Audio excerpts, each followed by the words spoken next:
David, thank you. Now to our other top story today. A federal judge issues a partial ruling in the Ooltewah rape case. The incident that happened in December of 2015 shocked Hamilton County. Now, families who are suing the school system get to move their case forward. NewsChannel 9's Hannah Lawrence joins us now with reaction to what came down today and what it means could happen next. Hannah. Josh and Latricia, attorneys of victims that we talked to tell me they're happy with the opinion the judge put out today. Essentially, the opinion means the individuals mentioned in the lawsuit are off the hook, but the lawsuit against Hamilton County Department of Education will move forward.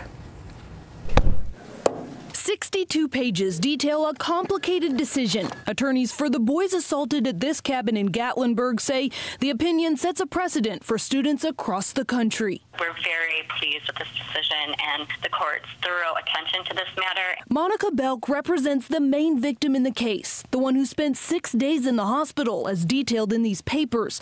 That teenager's mother, with her identity hidden, spoke to News Channel 9 in 2016 during her son's painful 9-month recovery.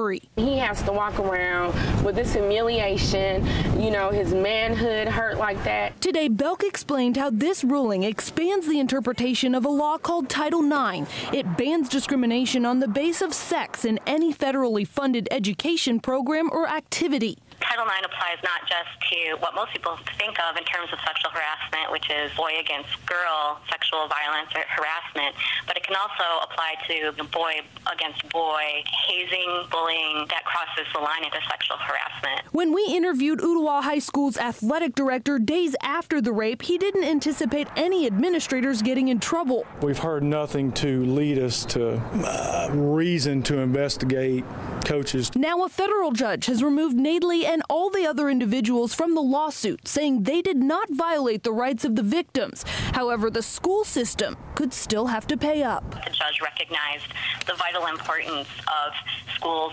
training their employees, training administrators, training students on both Title IX and student against student sexual harassment. The decision says the department failed to adequately train its staff and that the failure resulted in constitutional injuries to the victims.